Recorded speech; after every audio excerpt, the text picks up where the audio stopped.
Welcome the anointed ones. The most unsettling discoveries are never shouted. They're written quietly in reports no one was meant to read. At first, nothing about this situation looked dramatic. No explosions, no confrontations, no public fallout. Just a routine decision to keep an eye on you. Because when people don't understand someone, their instinct isn't curiosity, it's surveillance. They assumed it would be simple. Hire a few observers, track behavior, gather notes, connect patterns, close the file. That's how these things usually go. Efficient, predictable, almost boring. Except this time, every single report came back saying the same thing. Not in the same words, but with the same nervous undertone. Same pauses in explanation. Same discomfort hiding behind professional language. The kind of discomfort that makes people clear their throat before continuing, or suddenly get very interested in their coffee cup. One observer even tried to pad the report with extra details, like adding seasoning to a dish that still tasted wrong. It didn't help. Here's a fact most people don't like to hear. Observation works best on people who are unconsciously performing. Studies in behavioral psychology show that once someone stops seeking approval or reacting on cue, predictive accuracy drops sharply. Translation: the moment a person no longer lives for feedback, they become very hard to track and borderline impossible to control. That's not theory, that's documented, and that's where things got awkward. Because they weren't watching chaos, they weren't watching instability. They were watching someone who didn't do what was expected when it was expected, someone who didn't flinch when pressure was applied, someone who responded late, early, or not at all, and somehow still landed on their feet. It's the kind of thing that makes professionals start using vague phrases like unusual composure and inconsistent predictability, which is corporate language for we don't know what to do with this. There's a strange moment when surveillance stops feeling powerful and starts feeling pointless. When the people observing realize they're working harder than the person being observed. When the notes get longer, but the conclusions get thinner. When monitoring turns into mild existential confusion, followed by an unspoken agreement to stop pretending this is normal. And the funniest part, you weren't trying to be difficult. You weren't making a statement. You were just living, without reading the script they assumed you'd follow. That alone was enough to unsettle everyone involved. Because when every person paid to watch you comes back saying the same unsettling thing, it's no longer about what you did. It's about what they couldn't explain. Number one, they reported that you couldn't be psychologically mapped.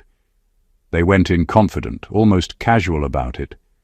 Mapping people is usually easy because most humans leave trails, emotional habits, predictable reactions, repeated fears, the same buttons getting pushed over and over again. That's how profiles are built. Observe long enough and the person starts outlining themselves for you. Except you didn't do that. The more they watched, the less clear the picture became. They expected patterns and got contradictions instead. You stayed calm where stress should have shown up. You disengaged where attachment was expected. You didn't escalate when pressure increased, and you didn't collapse when support disappeared. From the outside, that looks small. From an analytical point of view, it's disturbing, because behavior that doesn't line up with stimulus breaks the entire system they rely on. What really unsettled them wasn't that you were unpredictable. It was that your unpredictability wasn't chaotic. There was no emotional mess, no impulse spirals, no visible panic underneath the surface. You weren't reacting randomly. You were responding selectively. That tells them you weren't being driven by instinct or fear. You were choosing. They tried different angles, stress tests, silence, subtle provocation, social pressure, time delays. Each time, the result shifted just enough to stay unreadable. What worked once didn't work again. Any temporary insight expired quickly. That's when the language in the reports changed. Less confidence, more qualifiers. Words like inconsistent, hard to categorize, and non-standard responses. Those are polite ways of saying the usual tools failed. The uncomfortable truth is this: systems depend on people being emotionally accessible. When someone isn't easily offended, easily flattered, easily threatened, or easily guilted, control starts slipping. You didn't give them a fixed emotional address. There was no stable doorway into your mind. And without that, mapping becomes guesswork.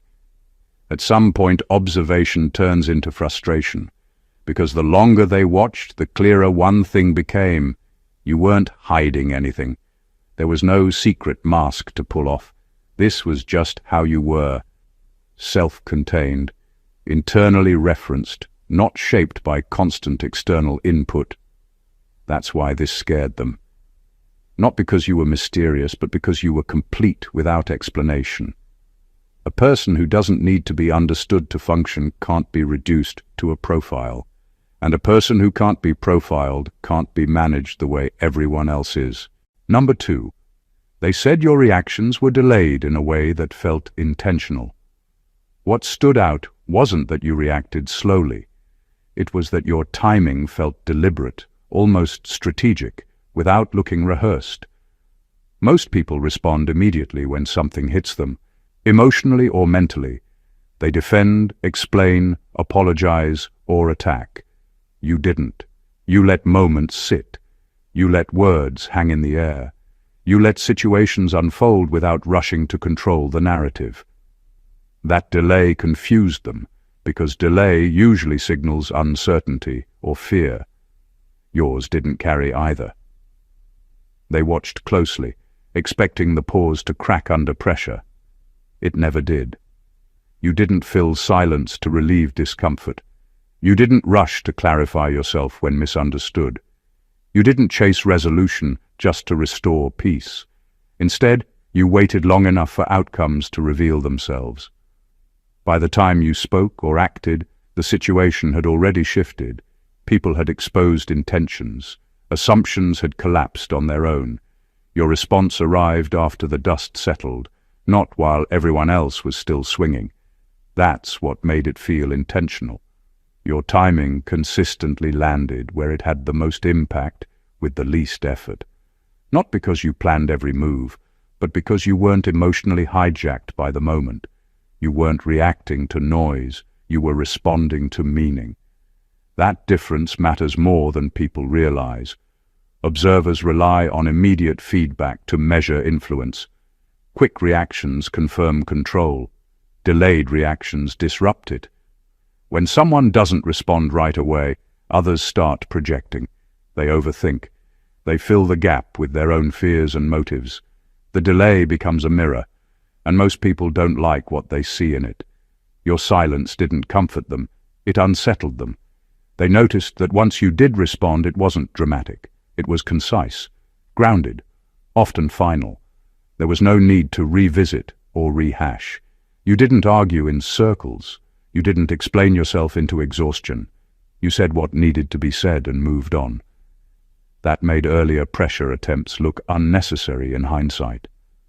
What truly bothered them was realizing your timing couldn't be rushed. You couldn't be baited into premature reactions. You couldn't be pushed into emotional deadlines. You moved on internal readiness, not external urgency. And that kind of pacing quietly flips the power dynamic. Because when someone controls their timing, they control their energy. And when energy isn't handed over on demand, observation stops feeling like oversight and starts feeling like waiting on someone who isn't coming when called. Number 3. They noticed you didn't seek validation even when isolated. Isolation usually does something predictable to people. It makes them reach. They start explaining themselves too much, oversharing, softening their boundaries, or chasing reassurance just to feel seen again. That's normal. Humans are wired for feedback. What caught their attention was that you didn't do any of that. When connection was reduced or removed, You didn't scramble to replace it. You adjusted. They expected loneliness to push you into compromise. Instead, it clarified you. You didn't perform for approval or try to regain access by shrinking yourself. You didn't trade authenticity for acceptance. You stayed steady even when no one was clapping, watching, or validating the choices you were making. From the outside, that looks quiet. From a monitoring standpoint, it's unsettling. Most influence works through dependency. Approval becomes currency. Belonging becomes leverage. When someone is cut off from that, the usual reaction is to seek it somewhere else, anywhere else. You didn't. You didn't broadcast pain to attract sympathy. You didn't reshape yourself to fit the room you were no longer in. You carried on as if your internal compass didn't require an audience to stay accurate. They noticed you weren't trying to be misunderstood on purpose either. You simply didn't chase being understood. That difference matters. You didn't correct every assumption. You didn't clarify every misinterpretation. You let people believe what they wanted and continued forward without dragging their opinions along with you. That level of detachment isn't common because most people tie their identity to how they're perceived. What really disturbed them was the consistency. Isolation didn't erode your self-respect. Time alone didn't make you doubt your decisions. If anything, you became more precise, more selective, less willing to engage in noise. That told them your sense of self wasn't propped up by constant reflection from others. It was self-sustaining. In environments where attention equals power, someone who doesn't need attention becomes hard to move. They can't be starved into submission or rewarded into compliance. You didn't flinch when the room went quiet. You didn't beg the system to notice you again. You simply continued living in alignment with yourself. And that's the part they couldn't write cleanly into a report, because a person who remains grounded without validation isn't waiting to be rescued, approved of, or reinstated. They're already standing on solid ground, and that removes one of the oldest control mechanisms there is. Number 4, they admitted you weren't driven by fear of consequences. Most people operate like a chain of reactions, constantly calculating what happens if they fail, offend, or step out of line. Fear is the glue that keeps behavior predictable. Threats, deadlines, social pressure, they all work because people subconsciously prioritize avoiding negative outcomes. You didn't. That's what shook them the most. Every observer expected the usual choreography: corner someone, apply pressure, watch panic or compliance surface. But you didn't respond the way the manual said you would.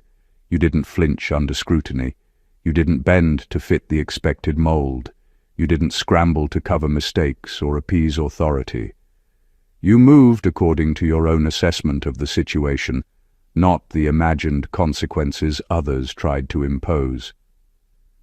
That absence of fear was interpreted as a kind of error in the human operating system, like a device running perfectly but ignoring all the warnings. It wasn't reckless.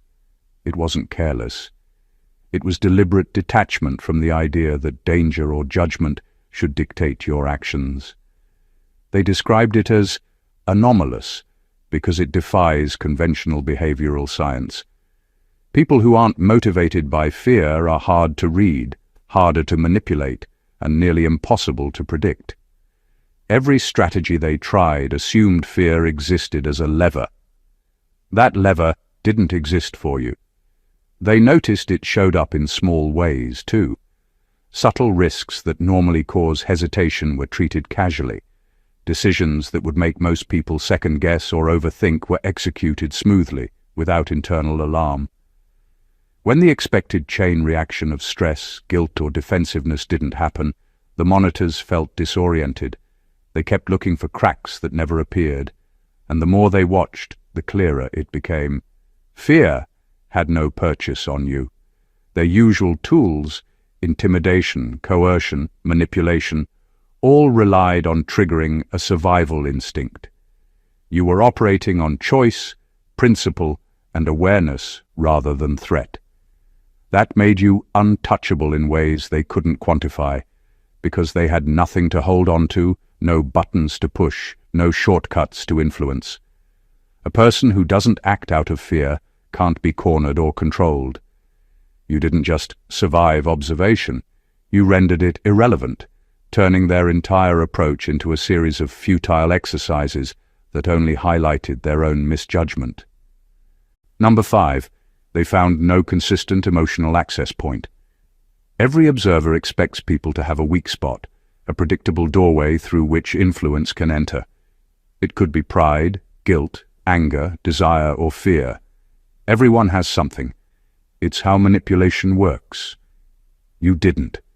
They tried repeatedly in every possible combination, and every approach failed. Where there should have been a crack, there was nothing. Not emptiness, not coldness, not detachment, just an unshakable presence that didn't bend to expectation. They documented attempt after attempt. Push this button, they thought, and you'd react. Hit this angle, appeal to this instinct, and you'd respond. But every time, the expected reaction either didn't happen or completely shifted. What worked yesterday wouldn't work today. What appeared effective at one moment became irrelevant the next.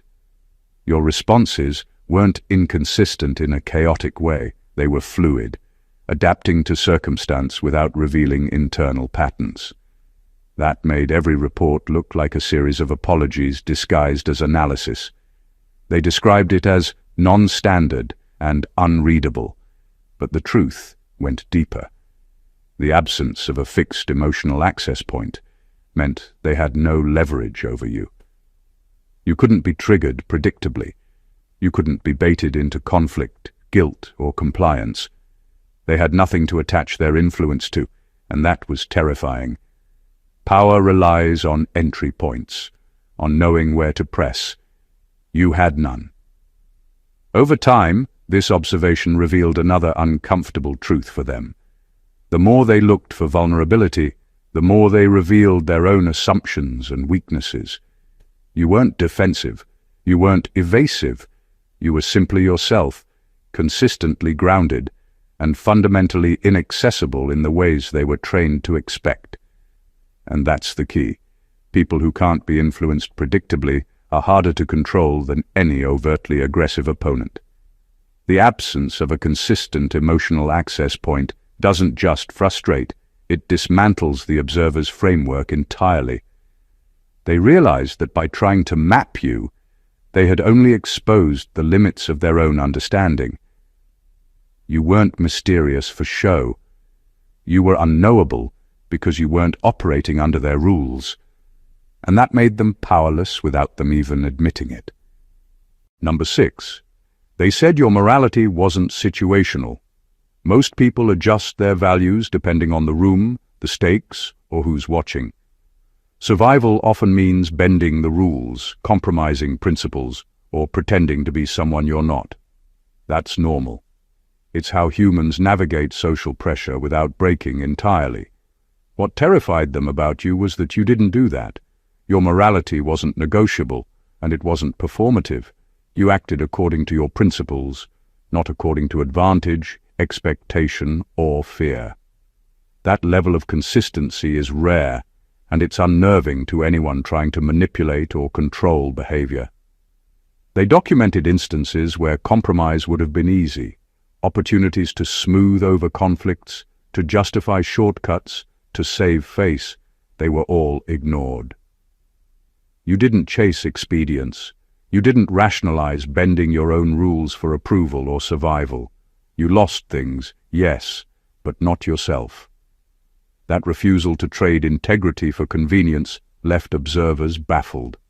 In their reports, words like uncommon and unpredictable loyalty to principle kept recurring, because it didn't fit their usual models of behavior. The unsettling part for them wasn't just your consistency, it was the power it implied. People who bend are easier to influence. People who trade integrity for gain are easy to predict. People who act situationally can be controlled by leverage, fear, or reward. You weren't any of those things. You were principled even when it cost you. That made you resistant to manipulation and immune to the usual tactics of social engineering. They tried testing limits, presenting moral dilemmas that normally cause hesitation or rationalization. You didn't waver, you didn't debate endlessly. You responded in line with your internal standards and moved on. That ability to make decisions based on personal code rather than situational pressure revealed a rare form of independence. No one could rewrite your ethics because they weren't negotiable. What frightened them the most was subtle but profound. Someone whose morality isn't situational can't be corralled, bargained with, or predicted in the ways they rely on. You didn't just resist control, you rendered the very concept irrelevant. And that's why they couldn't stop returning the same observation over and over. Your principles were unshakable, and nothing they tried could alter them. Number 7. They reported that you noticed things you were never supposed to notice.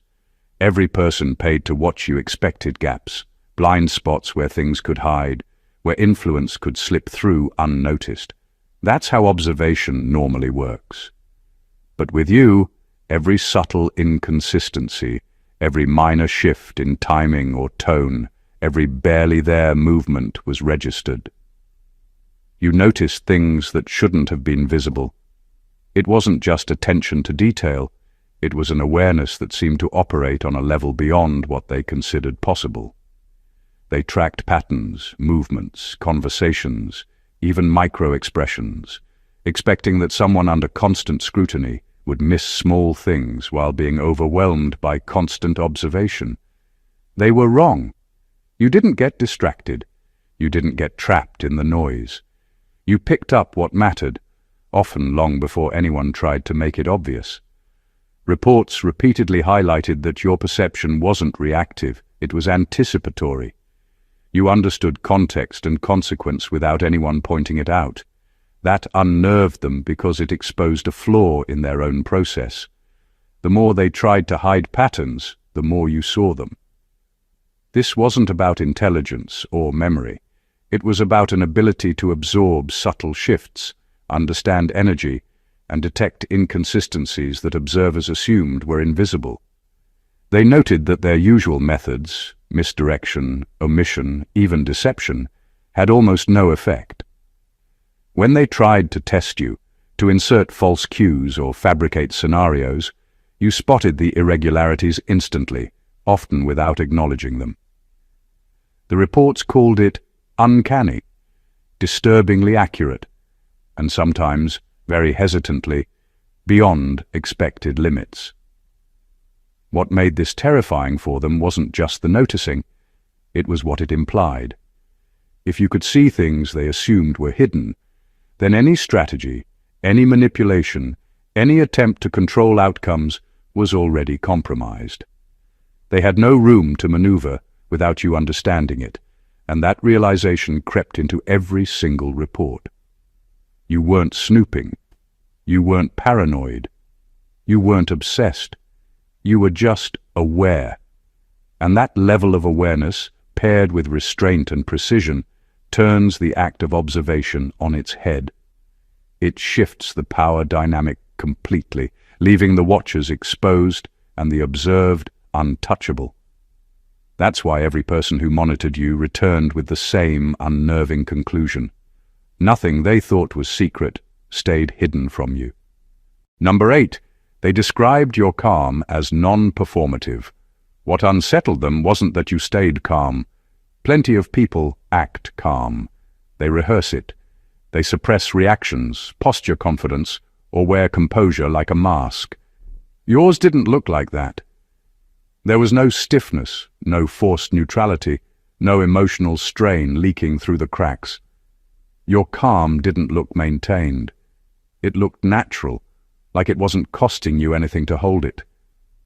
They paid close attention, waiting for signs of effort, micro-frustrations, delayed tension, a moment where the act would slip. It never did. Under pressure, your breathing didn't change, your tone didn't sharpen. Your body language didn't betray inner chaos. That's when the reports shifted. Because calm that isn't performative can't be dismantled. There's nothing to provoke, nothing to peel back. They tried escalation, more pressure, more noise, more unpredictability. Usually that exposes the difference between someone who is composed and someone who is pretending to be. With you, escalation did nothing. The calm stayed the same, not flatter, not colder, just steady. That told them something uncomfortable. You weren't regulating yourself in response to the environment.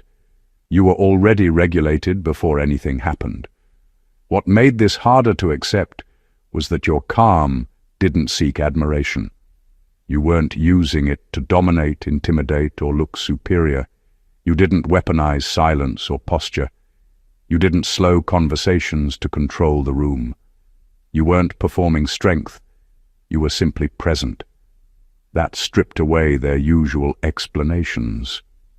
If calm isn't a tactic, then it's a trait, and traits aren't easily dismantled.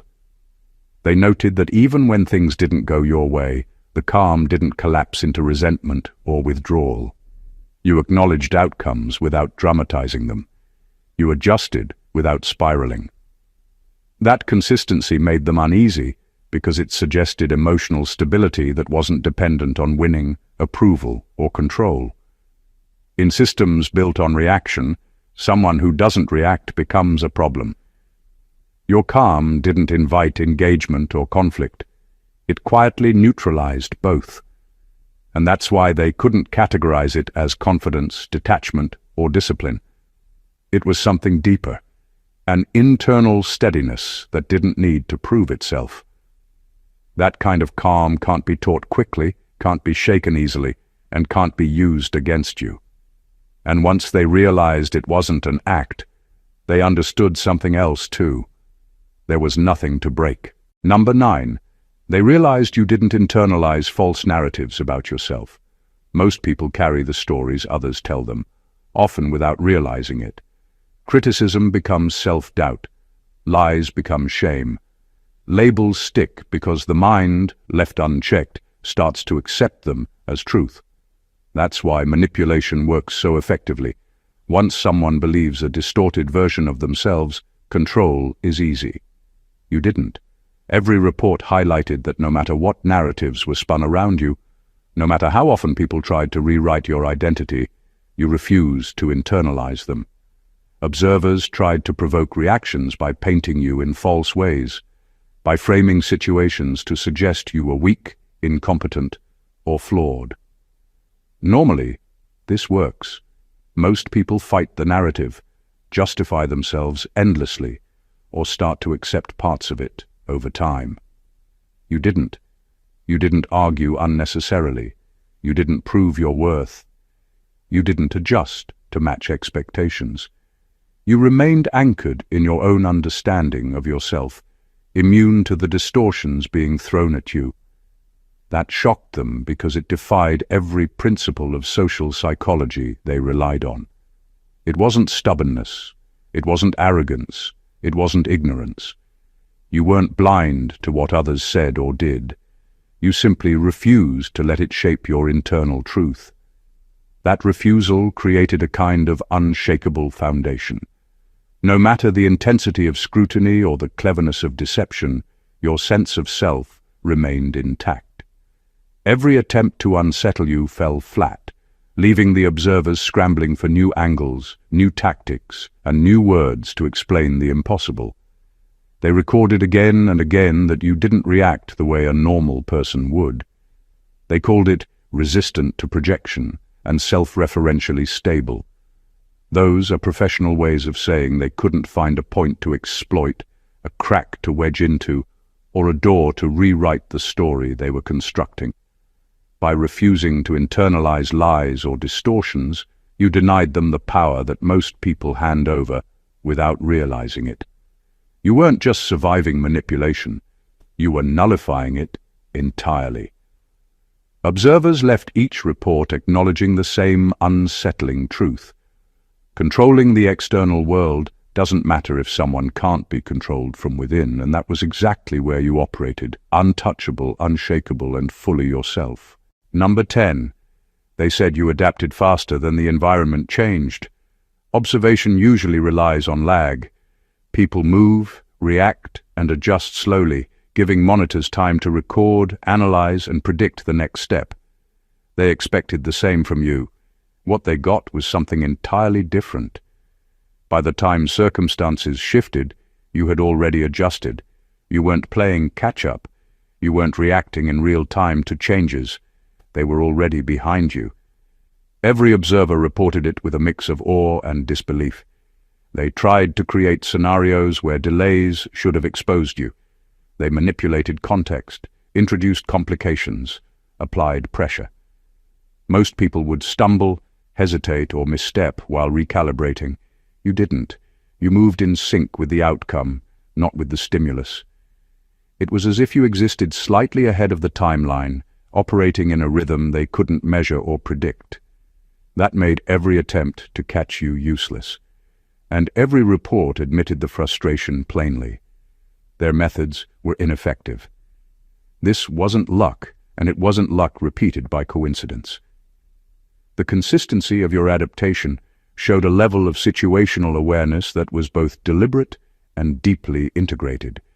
You didn't overreact to change. You didn't cling to old strategies that no longer applied. You didn't wait for permission, affirmation, or guidance. You recalibrated instantly, moving with clarity and efficiency. Observers tried to describe it in professional language: rapid situational recalibration, preemptive response alignment, environmental synchronicity beyond expected norms. In plain terms, you were impossible to pin down.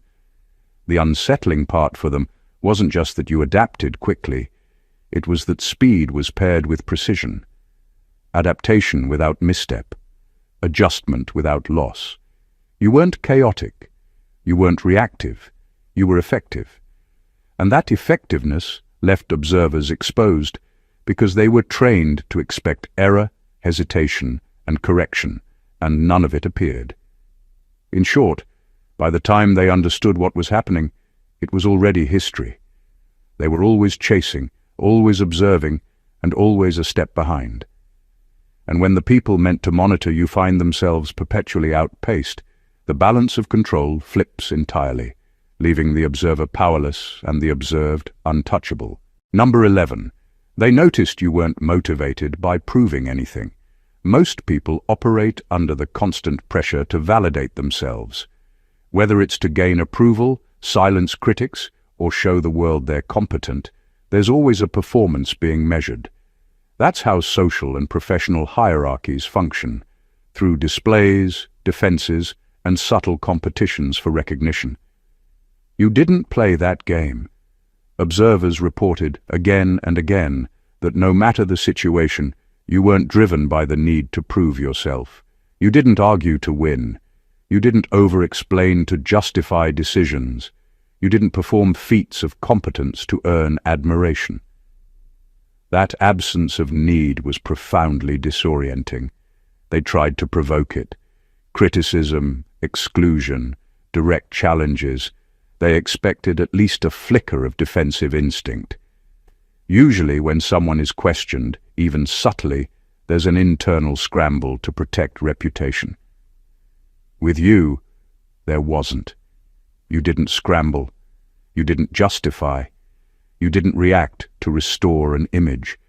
You acted according to your own standards, on your own terms, without concern for external validation. Observers struggled to document it properly because their frameworks didn't account for someone who could operate entirely outside the social currency of proving worth. What unsettled them most was the ripple effect. Without the need to prove yourself, you didn't play by their invisible rules. You didn't seek approval or recognition, which meant traditional levers of influence, praise, threat, or manipulation, had no effect. People who monitor others rely on this instinctive drive for acknowledgement to measure, predict, and control behavior. Remove it, and everything becomes unpredictable. This also revealed a deeper layer. Your decisions were independent, intentional, and self-referenced. You weren't silent or passive. You were deliberate. Your actions carried weight precisely because they weren't aimed at convincing anyone else of your value. That kind of independence shifts dynamics subtly but completely. By the time the observers realized what was happening, they were watching someone untethered from the usual pressures, untouchable by the systems they relied on, and completely unbothered by the judgments that guide most human behavior. That's why every report circled back to the same unsettling truth. Trying to control or predict someone who doesn't feel the need to prove themselves is like chasing a shadow. It can't be pinned down, influenced, or cornered. Number 12. They admitted you carried authority without dominance. Most people assume authority comes with force, loudness, intimidation, or visible control. Leaders are measured by how much they assert, how much they push, and how clearly they demand compliance. You didn't operate that way. Observers reported that your presence carried weight, but it wasn't aggressive. You didn't command attention. You didn't pressure people to follow. You didn't rely on fear, force, or hierarchy to create influence. Yet influence existed. People listened, decisions aligned, energy shifted. That kind of authority is rare, and it unnerved everyone watching because it can't be challenged in conventional ways. They tried to test it. They looked for cracks, moments where your calm, your silence, or your restraint would fail. They applied pressure, attempted confrontation, and even created conflict to provoke dominance-based responses. Every time, nothing changed. Your authority remained, quietly present, but never forced. That's when the reports began to use terms like inherently influential and gravity without weight, professional ways of admitting they didn't know how to categorize it. What terrified them wasn't just that you were respected or listened to, it was that your influence couldn't be bargained with, bought, or intimidated. There was no door to push, no ladder to climb, no trick to manipulate. Traditional control tactics failed because authority that doesn't rely on dominance isn't fragile. You didn't need to prove superiority or demand compliance. Your presence alone shifted the environment. Observers documented how people naturally deferred, followed, or adjusted without coercion. It wasn't about submission, it was recognition. That recognition didn't come from fear or admiration either. It came from acknowledgement that you operated from clarity, confidence, and decisiveness. There was no performance, no posturing. It was simply understood. That type of authority changes dynamics quietly but profoundly. It destabilizes those who try to assert conventional power because they assume everyone responds the same way they do. When authority isn't enforced, it can't be resisted. Observers repeatedly noted that they had no leverage, no predictability, and no frame to manipulate it. You weren't dominating, you weren't loud, you weren't performing. And that made you untouchable in a way most people cannot comprehend. Number 13. They reported that prolonged observation changed them, not you. Every professional assigned to watch you expected the usual dynamic. Someone under scrutiny starts to crack, bends to the pressure, or at least reveals predictable habits over time. That's how observation works. They assumed time would expose weaknesses, create patterns, and give them leverage. What happened instead was entirely different. The longer they watched, the more the experience seemed to reflect back on them. They began questioning their own assumptions, their own methods, and, in subtle ways, even their own sense of control. Reports repeatedly mentioned it. The process of monitoring you didn't yield the expected insights into your behavior. It revealed inconsistencies, doubts, and blind spots within the observers themselves. Every time they tried to anticipate your next move, they were forced to acknowledge gaps in their reasoning. Every time they attempted to predict your reaction, they found their frameworks failing. The observation, which should have strengthened their position, instead magnified their own uncertainty. They noted small but telling patterns. Frustration crept in. Notes became longer, more convoluted, often repeating the same observations in search of meaning. Analysts started second-guessing each other. Supervisors debated interpretations endlessly. The reports themselves grew heavier with disclaimers, contradictions, and admissions of unexplained behavior. Their focus shifted from watching you to managing their own discomfort with what they were witnessing. What made this unnerving was that you weren't doing anything confrontational. You weren't resisting actively or antagonizing anyone. You simply existed according to your own rhythm, principles, and awareness. Your consistency highlighted their inconsistencies. Your groundedness reflected their internal chaos. Over time, the act of trying to understand you became a mirror they couldn't put down. By the end, every observer admitted the same uneasy truth. The longer they studied you, the more the work revealed about their own limitations, biases, and blind spots. You didn't need to react, strategize, or manipulate. Time itself did the work for you. Their process, intended to gain insight and control, ended up exposing them instead. And that realization, the fact that observation had backfired entirely, was reported repeatedly, almost with a mix of frustration and awe. You weren't changed by scrutiny. They were. Number 14. They concluded you weren't operating from survival anymore. Most people live with survival as their baseline. Decisions, reactions, even small daily choices are filtered through the lens of self-preservation, avoiding danger, minimizing loss, staying within the predictable patterns that feel safe. That's what observers expected. They assumed that pressure, threat, or manipulation would push you into reactive survival mode. Every report emphasized with increasing disbelief that you weren't functioning that way at all. You weren't reacting out of fear. You weren't calculating moves to avoid consequences. You weren't constantly scanning for threats or scanning for ways to mitigate risk. You acted from choice, not instinct. Each decision was deliberate, measured, and rooted in principle rather than necessity. That distinction is subtle, but it's catastrophic to anyone trying to monitor or control you. When survival is the driving force, people can be predicted, cornered, or manipulated.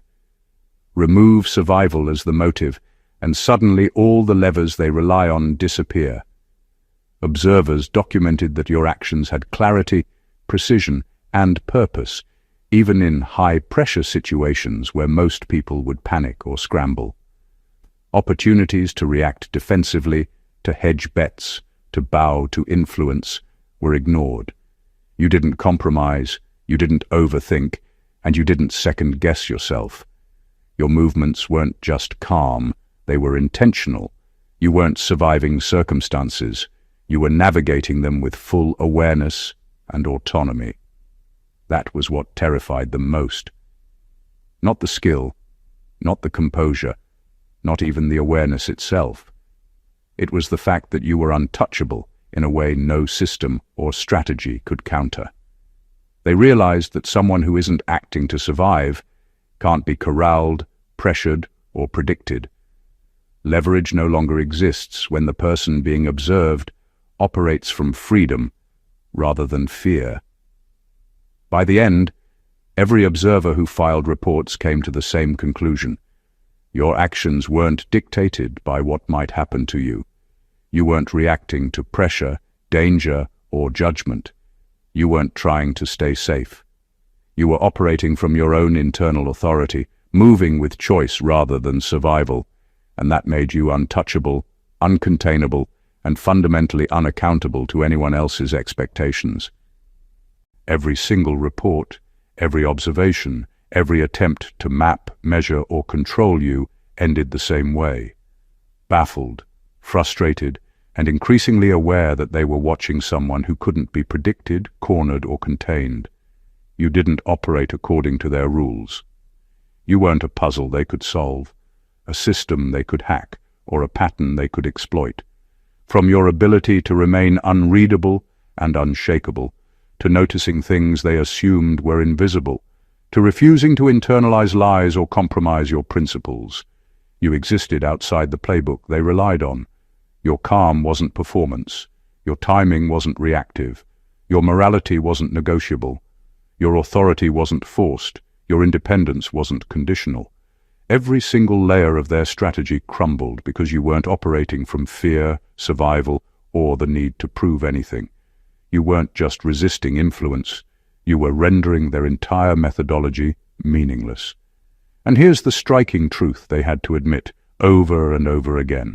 Their focus, energy, and frustration were exposing more about them than you. Observation wasn't shaping you, it was revealing their limits. Every detail they thought was hidden, every subtle move they hoped would destabilize you, every narrative they tried to force, they all failed. By the time they realized it, it wasn't you who had changed. It was them. Watching you exposed the cracks in their assumptions, the blind spots in their understanding, and the failure of their control. You didn't just survive scrutiny, you redefined the entire meaning of being observed. This is why every single person they paid to monitor you came back reporting the same unnerving conclusion. Nothing they thought they understood applied to you. You existed beyond manipulation, beyond predictability, beyond the rules they tried to impose. You were untouchable, not because of what you did, but because of who you inherently were. And when you operate from that place, self-referenced, principled, and unstoppable, control becomes irrelevant, influence becomes meaningless, and observation becomes powerless. If this revelation hit you the way it should, don't keep it to yourself.